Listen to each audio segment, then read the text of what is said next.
Hello, everybody. um, so I guess my mom must have shaken my hand or hugged me yesterday. I got a little bit of a head cold. So you're going to have to bear with me. But I want to thank you guys so much for inviting me to speak here today. I'm definitely honored to be able to speak in a room of so many people who are dedicated to changing the lives of so many children. I had a really hard time deciding what exactly to speak about, because usually the groups that I'm invited to speak to know very little about First Nations issues, and if they do, they don't know that they can make a difference. So I speak to youth and adults all over about inequities in education, health, and play, then challenge them to speak up and do something for justice. In fact, one of my favorite quotes is by Helen Keller, and she said that, "I am only one, but still I am one. I cannot do everything, but I can still do something. And because I cannot do everything, I will not refuse to do the things that I know I can do."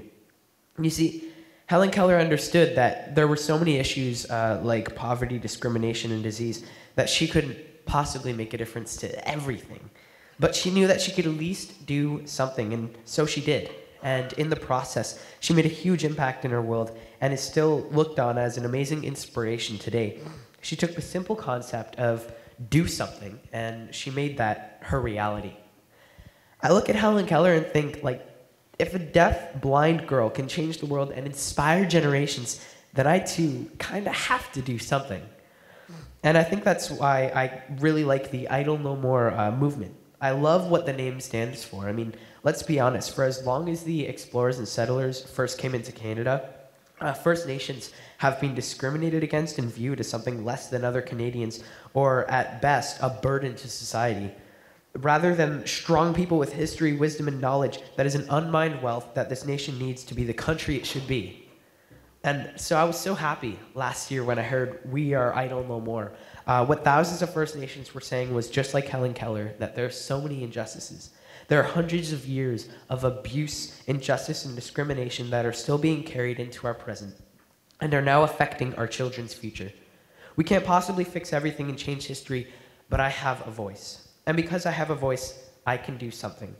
And because I can do something, I must do something.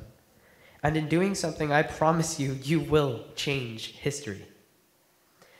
3 years ago, I decided to do something. I had seen the extreme poverty that the people in Attawapiskat were living in, and I knew that I had to help. So I had camped out in the winter for 24 hours with my dad. It was a small thing. We weren't really planning on, getting so much attention from it.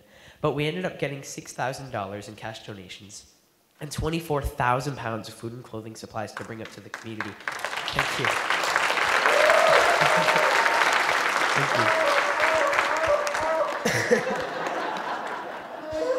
you. And so the event ended up getting really big, and even Air Quebec heard about what we were doing and offered us a free flight to Attawapiskat, which was truly amazing. I got to meet the people that I was helping. And it was in Attawapiskat. I was talking to my new friend up there, Rob, and he had helped me realize that they and many other of the First Nations communities don't have playgrounds. And that was really shocking to me because there's 55 playgrounds in Niagara, and these guys didn't even have one.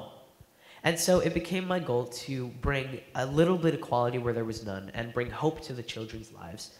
It became my goal to build a playground in Attawapiskat. I made that goal not knowing that playgrounds cost $100,000. So I had promised them that I would do it in a year. So I had a year to raise $100,000, and it was definitely a lot of hard work. My family, my friends, all doing these different events. We camped out a second time, but for 48 hours. We walked 1,600 kilometers, which is the exact kilometers it takes to walk to Attawapiskat, and many other events, much like that. And so after a full year of fundraising, we were able to do it. We were able to build the playground in Attawapiskat.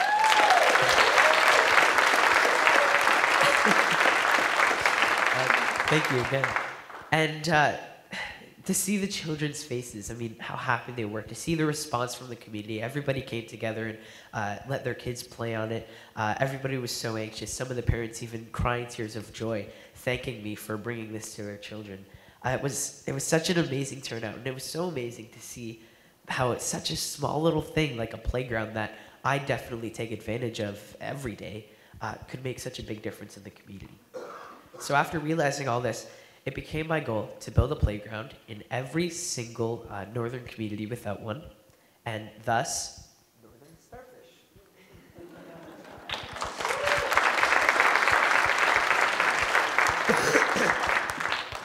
And so that's my story, and I guess how I got here, speaking to all of you.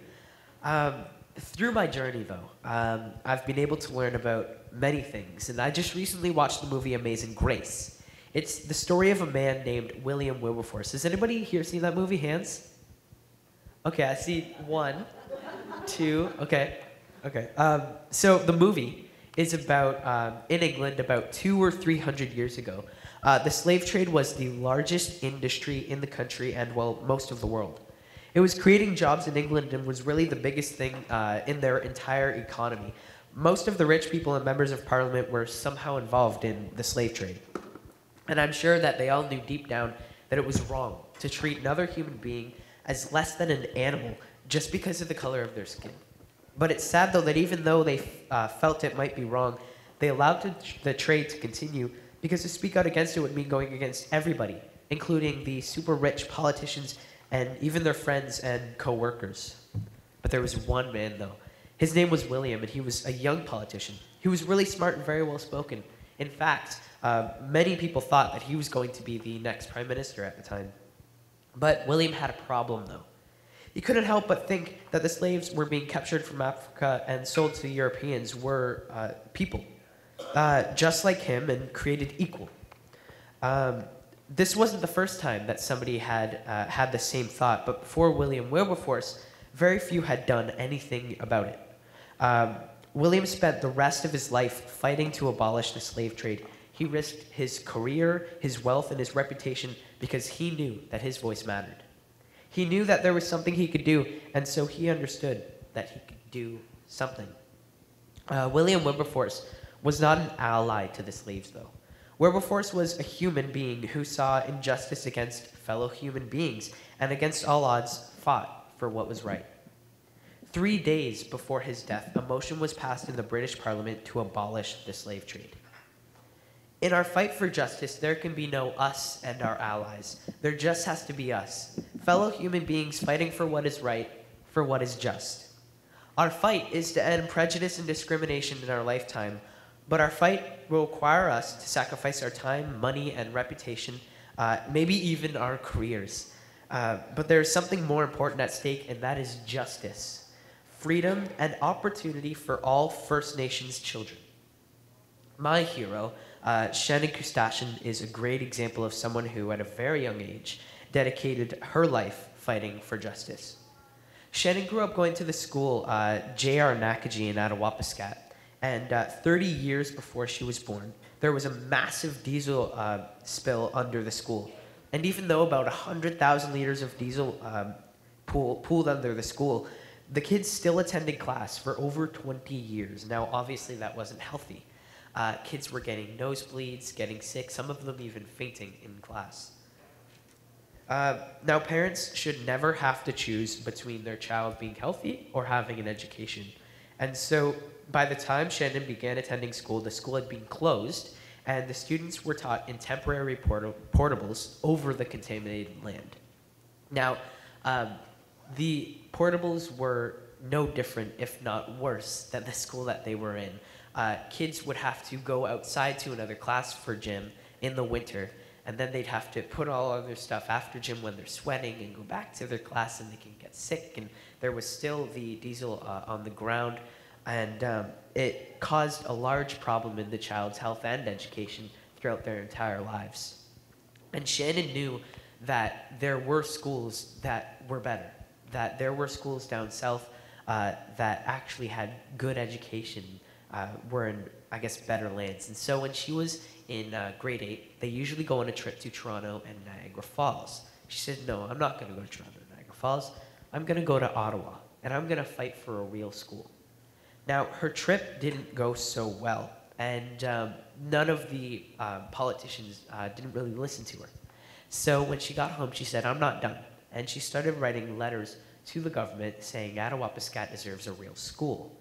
Now, this really caught on, and soon enough kids in her whole school were writing letters, some of the parents and teachers as well, and it really got big, and soon enough kids from all over Canada were writing letters to the government simply saying that Attawapiskat deserves a real school, and Shannon started the largest youth-led movement in all of Canada. Shannon wanted to be a lawyer, but the education in Attawapiskat is 3 years behind, so she went down south to Cochrane, where she got a real education. But it was in Cochrane that Shannon got in a horrible car crash and didn't survive. But her dream lived on in the organization Shannon's Dream, which their goal is for all children to have equal education. I learned about Shannon from her parents on my first trip to Attawapiskat, and it was up there where I didn't really know much about what was going on with First Nations. I wasn't taught that there were so many issues in school. We're just taught about that status card that takes off taxes. But and so this all really shocked me, hearing about Shannon and seeing that they didn't have a playground. Now, out of all that I had learned, seeing the housing crisis, hearing about Shannon and the education, a lot of people tell me that I need to get my priorities straight. Why a playground? Why, in all of these issues, would you build a playground?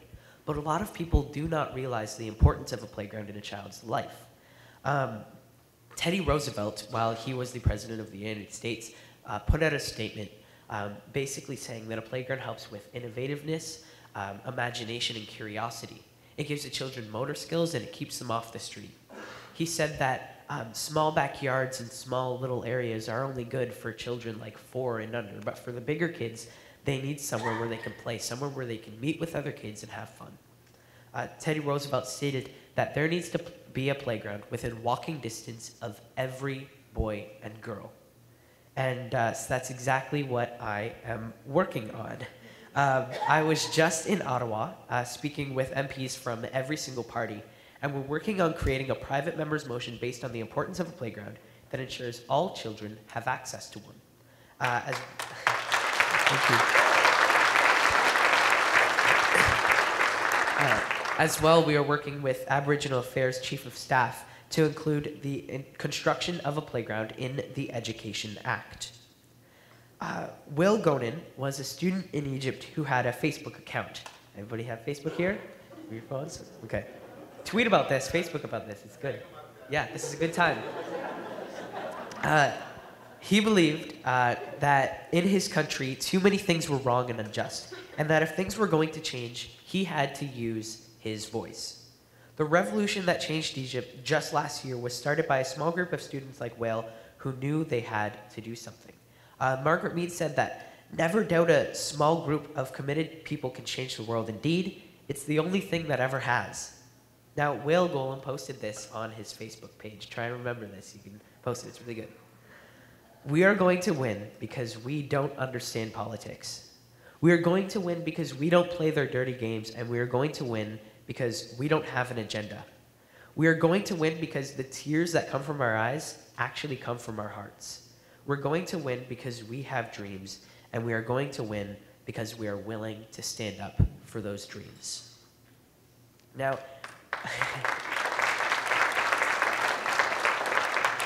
out of all these stories and all these different people that I've told you about today, there's one that I talk about the most, and it's what my organization's name is based off of Northern Starfish. Some of you may know it, the Starfish story. Can I tell it? Yes. Okay. One day, there was a man walking along the beach. It was his regular route to work, and the night before, there had been a huge storm, and thousands of starfish were washed up upon the shore. As the man is walking, in the distance, he sees what looks like a dancing figure, but as he got closer, it wasn't a dancing figure. It was a little boy picking up starfish and throwing them into the water. So the man walked to the boy and he asked, "Why are you doing this?" And the boy said, well, if I don't, they'll all die. And the man said, well, look, there are thousands upon thousands of starfish. You can't possibly make a difference. The boy picked up one starfish. He threw it in the water and said, I just made a difference to that one. So today, I urge you to look at the lives of William Wilberforce, Shannon Kustashian, Helen Keller, and Will Gonin. Choose what you want the world to look like, not for just us as friends, but for our children and their children. Because you can make a difference, so please make a difference. Thank you guys so much for having me.